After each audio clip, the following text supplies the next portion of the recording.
Hello, beautiful humans. Welcome back to my podcast. I'm Crease. Heartwork is all about me telling stories about my life lessons and experiences and everything in between through my healing journey and the hard work it takes to heal matters of the heart. Putting love and intention into yourself isn't always an easy thing living in society and with kind of a chaotic background. So I always kind of urge the listeners to take what resonates, leave what doesn't. I am going to be talking about unlearning behaviors of self abandonment. And I typically start off with like lighting an incense or a candle or taking a breath, but I'm going to I'm going to be taking a breath. Feel free to join me. But I'm going to ask you a question and have you sit in a moment of silence. As I ask this question, don't beat yourself up with the answer, whatever comes up to you, but I just want you to have it in the back of your mind a little bit more. Um, I guess not in the back of your mind, a little more forward in your mind. And the question is, how have you abandoned yourself in relationships in life? What does self abandonment look like for you? I'll have you sit with that question while I just breathe and ground myself in the moment.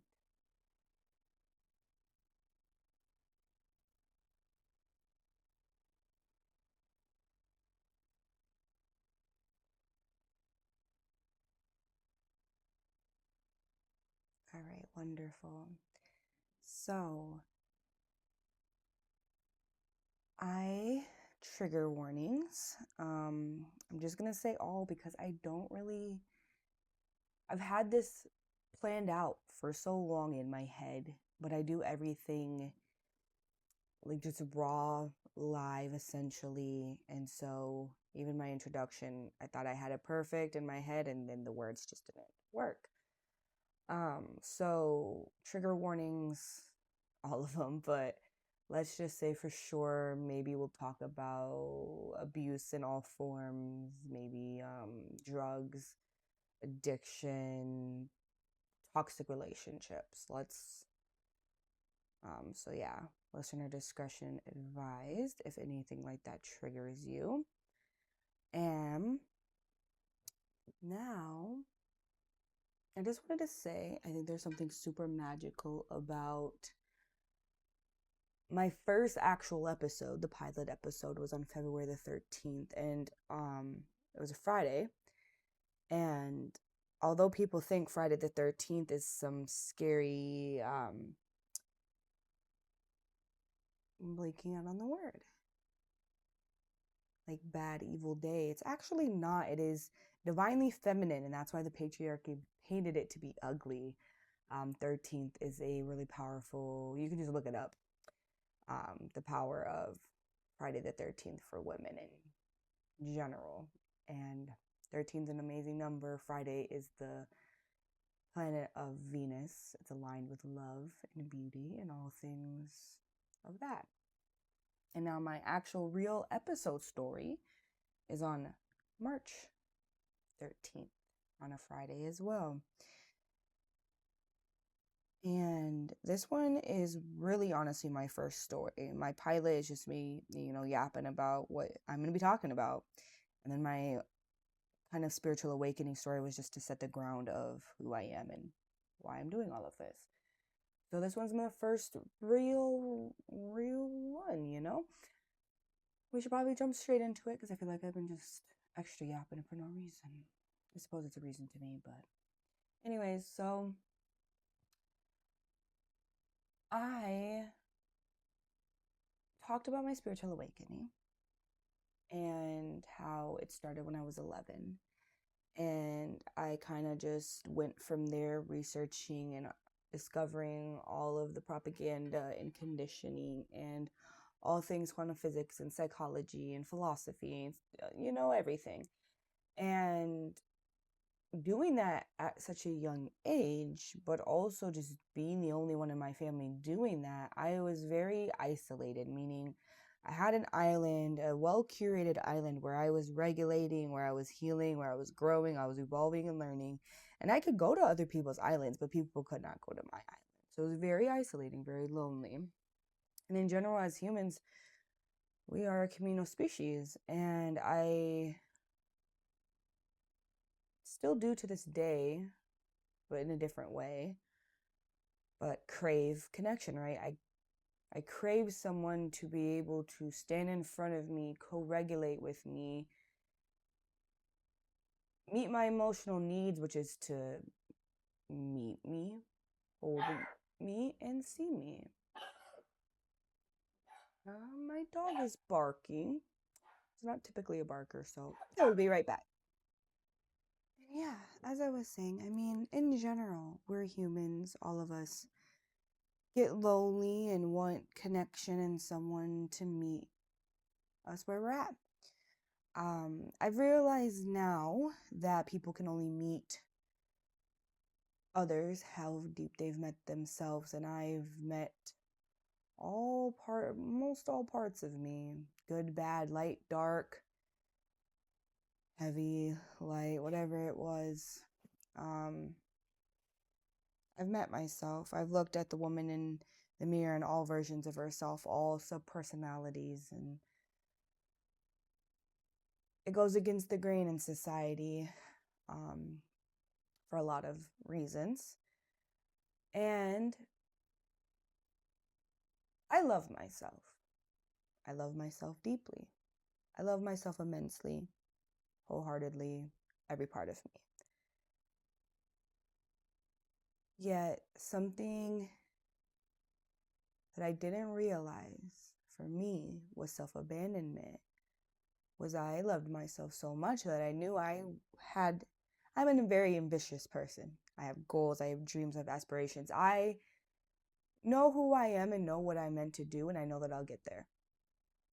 I don't know how, but I know that I will. There's literally no doubt and question in my mind. And that's been the case since I was a little girl and as a child.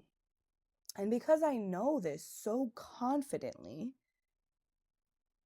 and I seek connection, but no one's where I'm at, I'd pause my growth, my journey, my calling to have these connections because I can pause because I know I'll get there.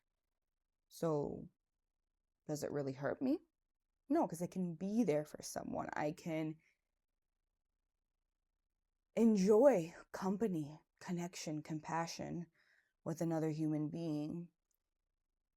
And I did that unconsciously, more unconscious than now. And I did that for a very long time.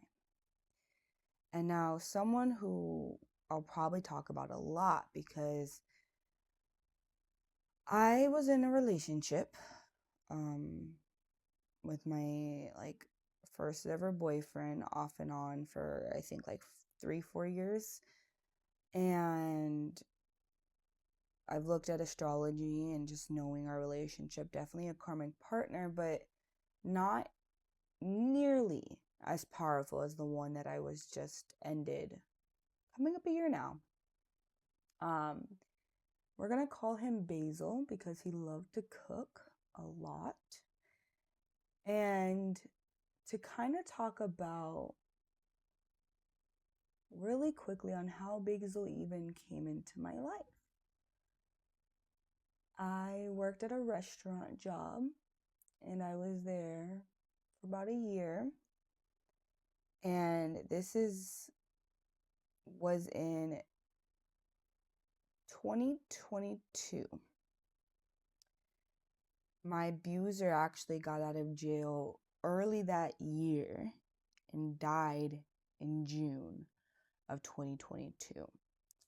And now that I'm a psych major and I know the way the brain works, your brain is going to be in a constant state of survival until it truly doesn't think that same situation that caused it to be in survival mode and or you have the strength to not have it happen again won't happen again, if that makes sense. So knowing my brain, knowing that my abuser died, I know, oh, he cannot get to us, he cannot hurt us anymore. So a shift happened subconsciously to allow me to step more out of survival mode.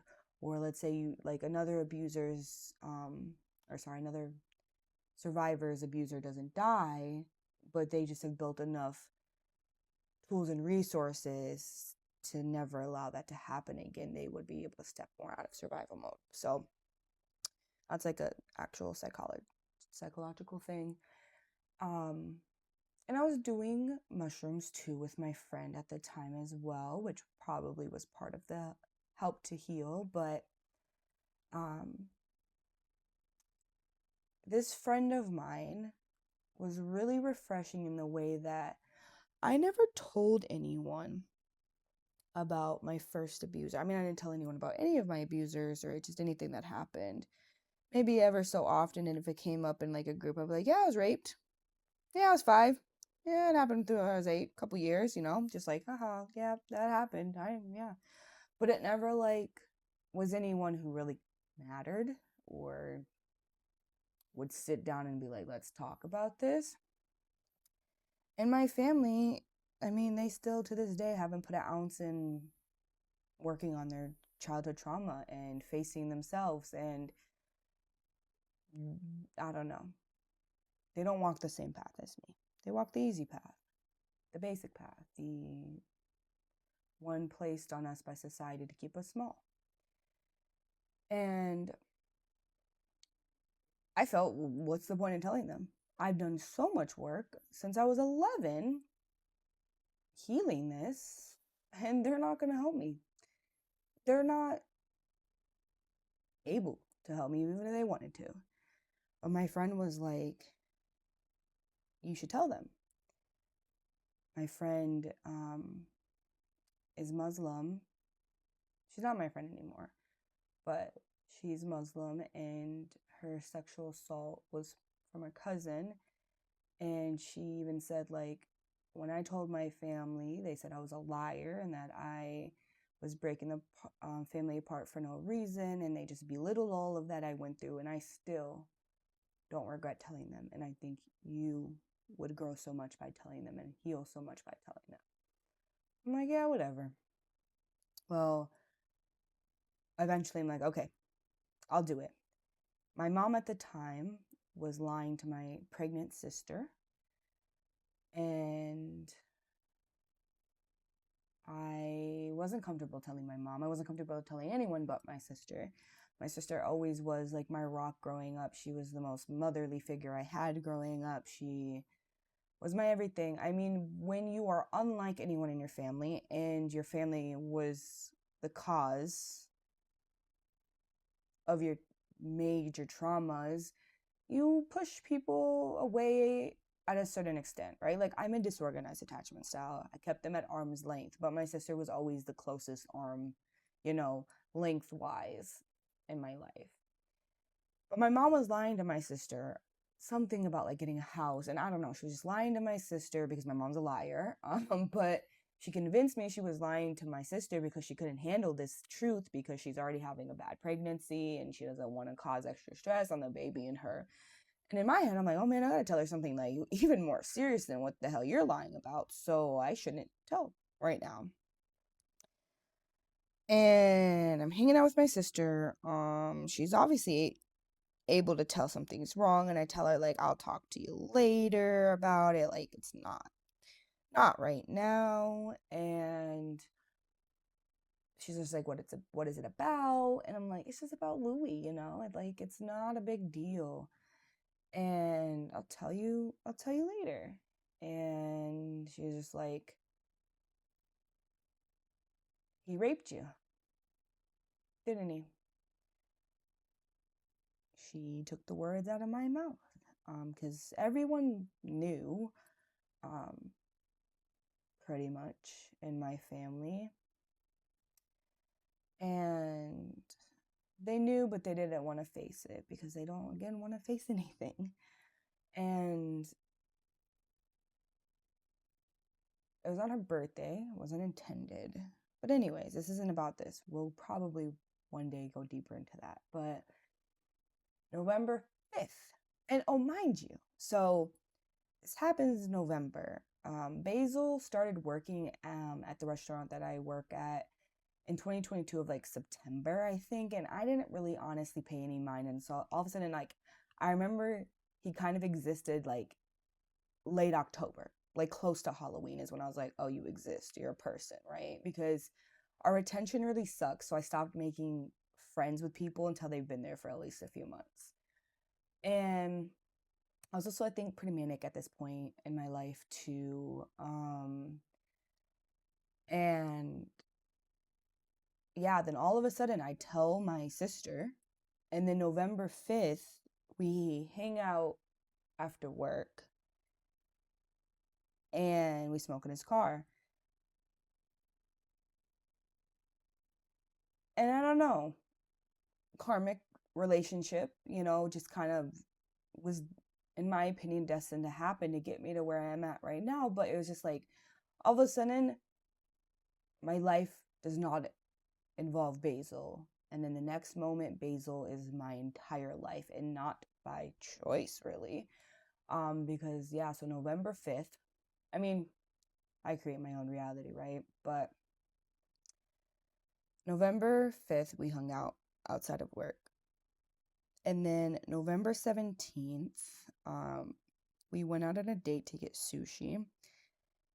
And I was like, we should do mushrooms. I'm like on a big mushroom thing. Met someone else now who likes mushrooms, who've done mushrooms. I heal a lot of mushrooms. So let's do them, right? Like, what could go wrong, Carice? What could go wrong? So we do that.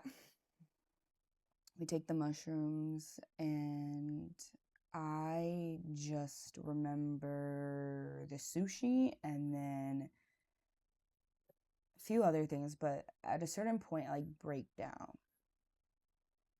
because Basil was like, I really like you. Like, I want you to be my girlfriend. And kind of where I was at in the healing part of my life was finally like really trying to be single because I was never extremely hypersexual, but I mean, there's rape statistics for a reason, right? Like, a child adapts to that nervous system, and having some sort of feeding off what I knew of sexual intimacy, if that makes sense. And so, but for the first time, I was like actually kind of single for the, like I think 6 months or something. I don't know, felt like 3 years in my opinion, but it wasn't.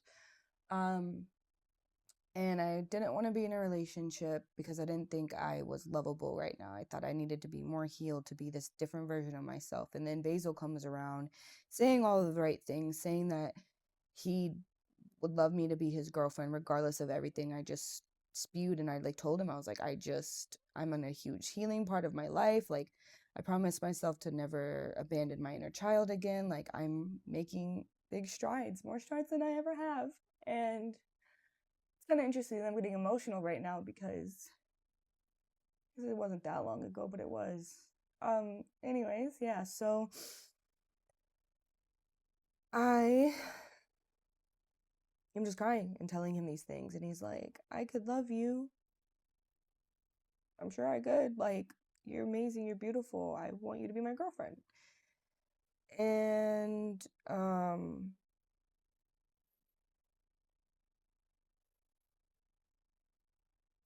I was like, okay. And then I didn't want to have sex, but we ended up having sex. And I woke up the next morning and I was like, I actually really don't know this man. I don't want to be your girlfriend. I'm sorry. It was kind of in the heat of moment thing, but I would like to really get to know you. It's like, well, you don't have to call me your boyfriend, but I feel as if I'm your boyfriend. So whatever you want to label it as, that doesn't stop my feelings.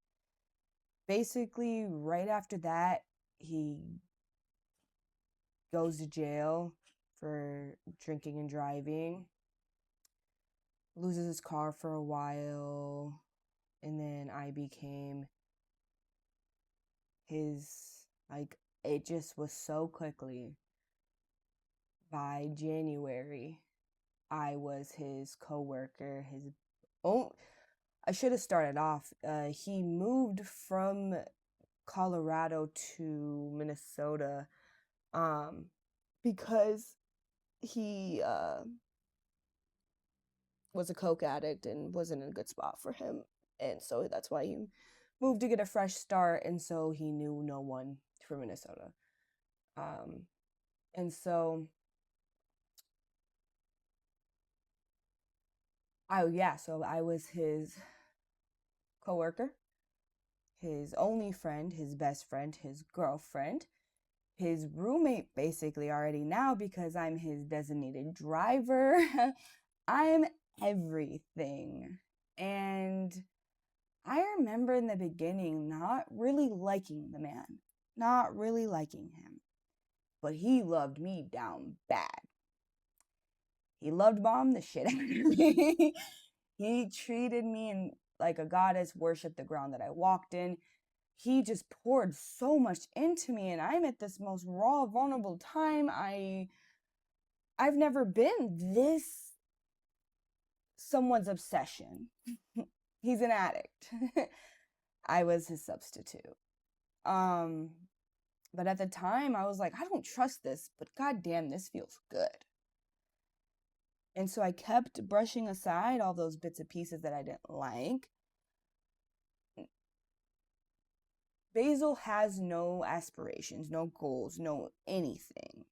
Maybe deep down, but he's a broken individual who's never faced himself, looked at himself. He's very victim mindset, just all of these things, right? Not a very bad person, just a broken person who hasn't done a lick of healing. Um, and I just kept putting myself aside. I lost touch of my spirituality, my healing practices, and then all of a sudden I'm just like him. And that lasted, me putting myself to the side. And the thing is, I would break up with him in situations like that. We'll definitely talk more about, but like there was moments I would break up with him in these like 3 years, or I think it was technically like 2.5 years. um but I mostly broke up with him because I wanted him to treat me how I felt I deserved to be treated, or just because a part of me wasn't satisfied and happy, because I knew that I was abandoning myself. It just wasn't as clear as it was until last year, when our relationship went sour, honestly, because it was mostly just like us doing nothing but him treating me like an amazing queen, like driving me everywhere once he, got his car back and got the breathalyzer and stuff like that. But it was like he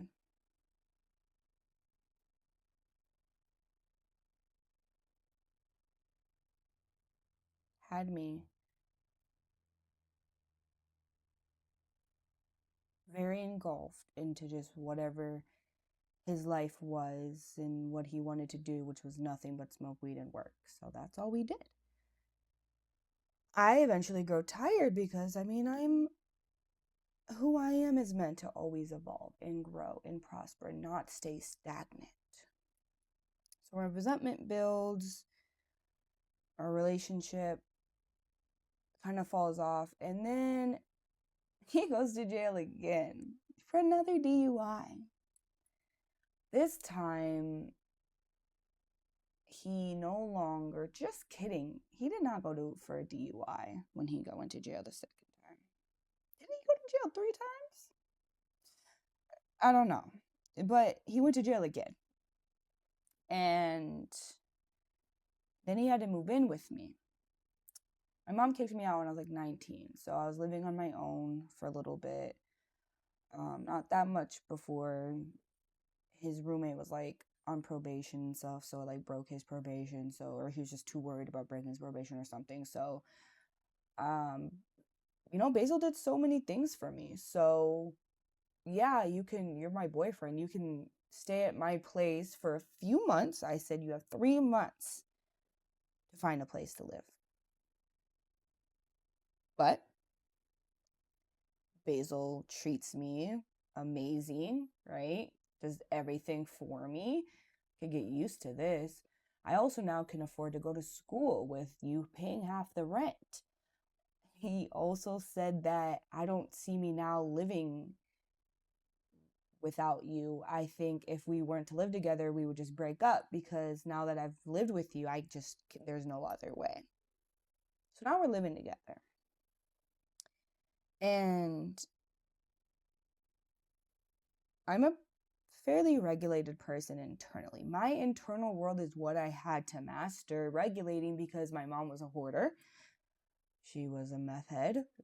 Very chaotic, just very chaotic environment from just everything external, from being sexually assaulted to dealing with my high mom, raids, right? Like I foster care. There's so much external dysregulation that I've mastered my internal. My external, though, is where I still to this day struggle. It is not easy for me. It is not simple for me. It is my greatest struggle in this entire life is to keep a clean place. Obviously, that's going to affect someone who's living with me. Rightfully so. It's why I didn't want Basil living with me. Not one bit. But the self-abandonment part, the putting myself to the side, to pause.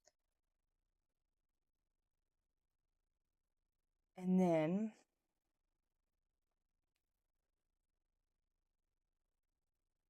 eventually, resentment builds from Basil. Because he's doing all of this cleaning, and then I come and I mess it all up again.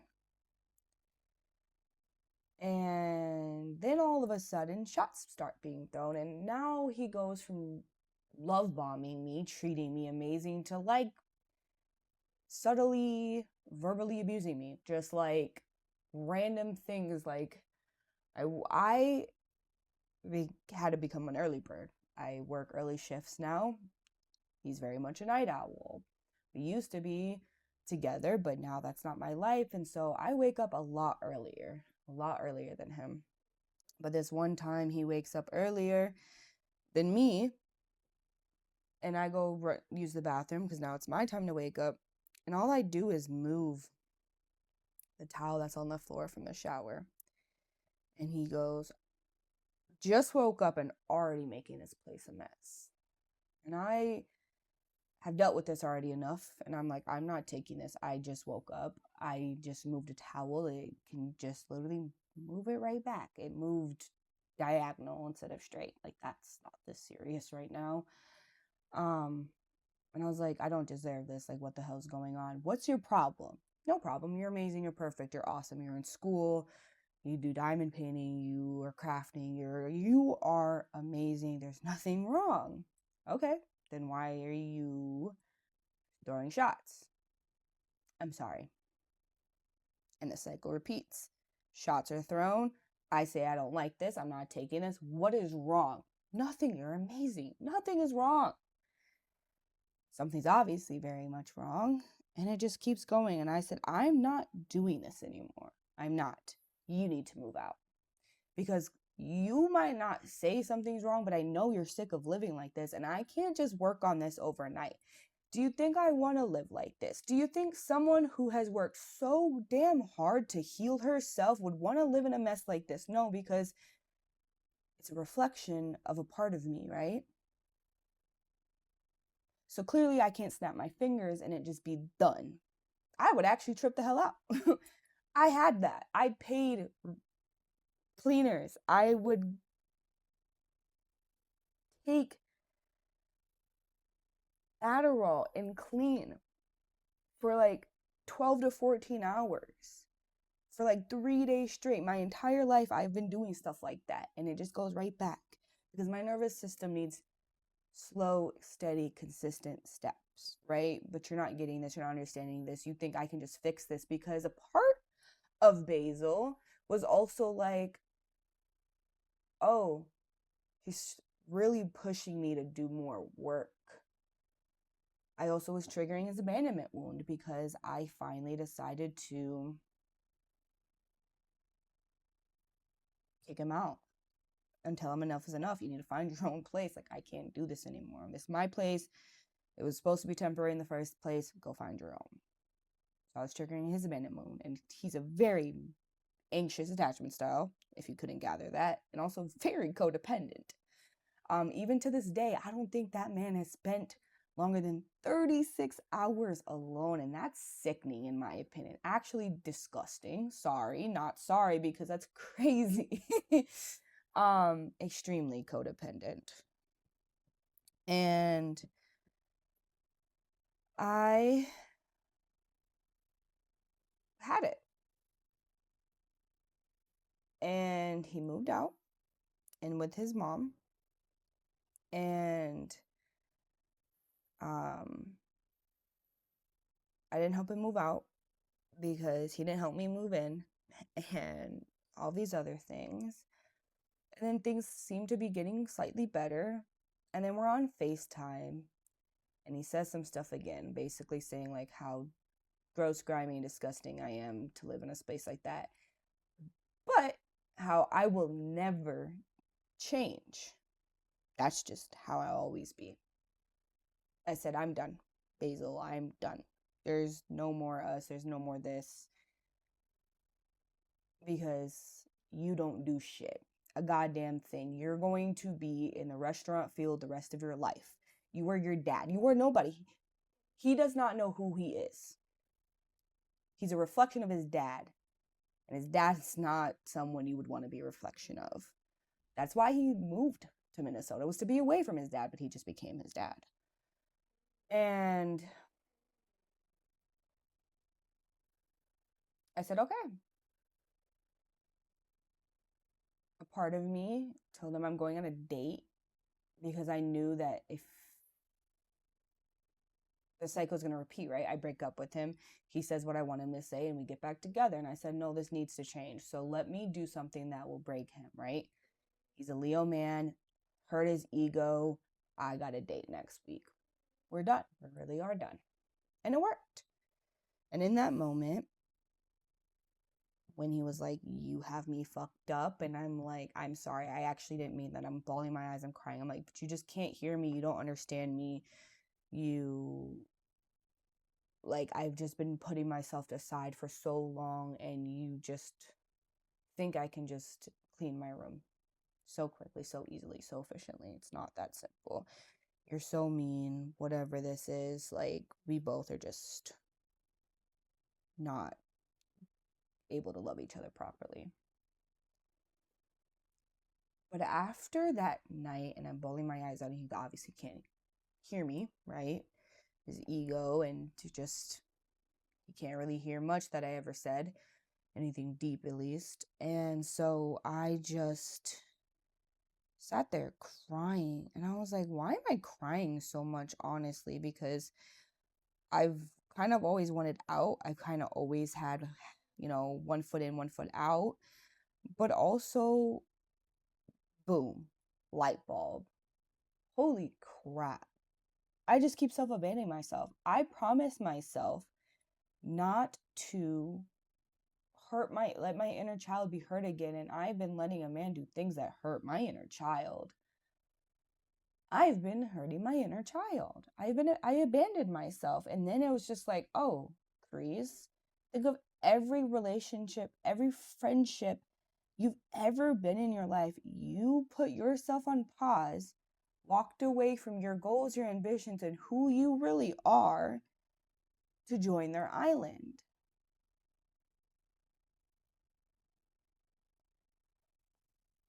And I realized, what even is self-abandonment? I always thought self-abandonment was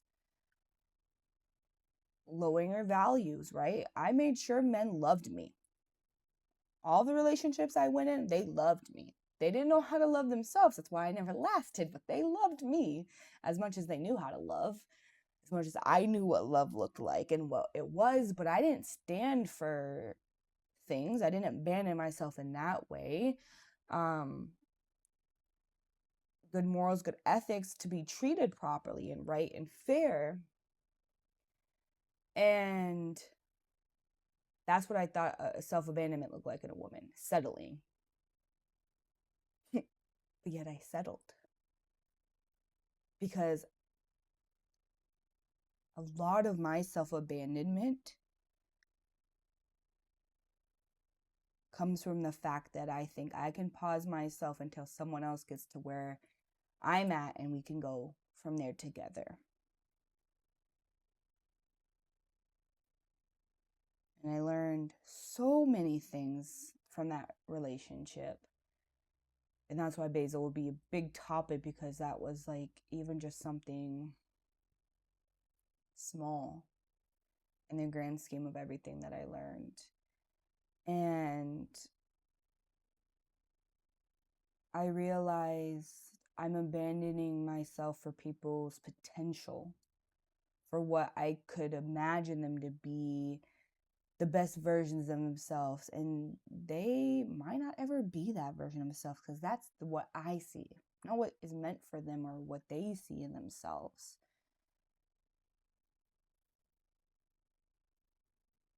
I was really good at not self-abandoning in any other way, other than the way that really mattered to me, which is never to put myself on pause, to never hold myself back and account for someone else to reach where I'm at, to never lower my vibrational frequency for that long. Because I'm a healer, what I do is help go to people's islands to help maintain their island a little bit, to help provide light and nourishment to their island. But I go back to my island. I don't stay in that island. That island cannot affect me. Observe, not absorb. But I didn't fully know that without him. I'm so grateful for our relationship. It just was a very intense one, and it was a hard one, and I'm still dissolving the final fragments of it too as well, you know. And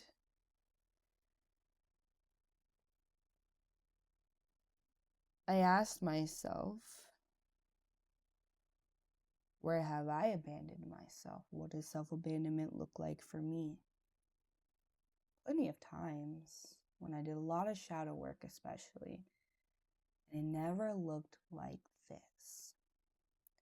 So the reason why I asked you that question in the beginning, because now you have heard my story, I want you to sit with that question a little bit longer and see yourself in a week and bring awareness to the actions you do every single day. Because you might be, in even small ways, abandoning yourself. And one thing that I've realized, and I hope one day you do too, or you know, but the only person you have in this world, your best friend, your life partner, your everything, is yourself, the person looking in your mirror, in the mirror. So when you're not fully, authentically, 100% there for yourself first and foremost, feel like you can't even show up for your others, but also a part of you will always be missing. Remembering you're whole within yourself. Come home to yourself. Which is actually a great segue. Not all my podcasts are going to end in poems, but I actually wrote this poem for Basil because, fun fact about Basil, I lied about my date for the week. I have actually hit an amazing milestone in my life, which is being the most completely alone, mentally, physically, spiritually, sexually, emotionally. Did I say that? I don't know. But all of them completely alone for 10 months now. The absolute longest I've ever been. Fully recalibrating. Okay. Don't think I ever said that right. But yeah, fully restarting my nervous system and what it knew as connection by not having any. And that's been truly powerful. But anyways, he got a girlfriend a week after we broke up out of a 2.5 intense relationship, and has been with her now for 10 months. um and so I just was like, just so many things towards someone doing that, but also just like, dude, you're never gonna live a liberating, full, happy, like there's always gonna be a darkness and a part of you that is unsatisfied until you learn to stop being so damn codependent. Take some time for yourself. Look at the man in the mirror and the actions that you've done, that like just put some work in, right? Like, holy crap, avoidant to the max. And I wrote this poem. I wrote the poem after he actually blatantly kind of flirted with me, like a little boy flirts with someone who they don't have the words for and they don't know how to act, and they kind of like tease and bully. Yeah, that's what he did at a shift. And I made the poem that night, or like that following morning, and then worked again another shift at the restaurant. And although it started off with him, I started looking around at all my like friend coworkers and realizing that the women were doing the same thing. Like two of them I knew got out of a serious relationship and jumped straight into someone else, and or then jumped into straight to someone else for a little bit and then went right back to their ex. Like it was like this universal thing of just not sitting in discomfort, which is something we will 100% talk more about, because people need to start sitting in discomfort, because there's two. Okay, you know what, before I even start going on a tangent of that, we're going to call it a done with the podcast, and just, the poem started for Basil and realized that it's almost everyone in society. Now I'm going to read my poem. I hope you have an amazing rest of your Friday the 13th. Have a lovely evening. I love you all so much. And here's my poem. That emptiness you feel, that quiet ache, that sense that something is missing, like you're always almost full, but never complete. It isn't a relationship. It isn't another body, another voice, another hand reaching for yours. No, baby, it's you. You've been moving from connection to connection so quickly, you've never stood still long enough to feel your own weight, your own presence, to hear your own breath, to recognize your own name. There's always someone on your phone, someone to text, someone to pour into, someone to sleep beside you, and you call that intimacy, but it's avoidance. You're not lonely because you're alone. You're lonely because you've never fully come home to yourself. You keep leaving yourself behind to tend to others, shrinking, abandoning yourself, pouring your fullness into places that can't hold it. So maybe someone else feels chosen, or maybe so that one day you finally do. You are what you're missing. Everything you're searching for lives inside you already, waiting patiently for your return. There is no liberated life without sovereignty, no wholeness without self-devotion. Stop searching outward. Come home and stay. Good night, beautifuls.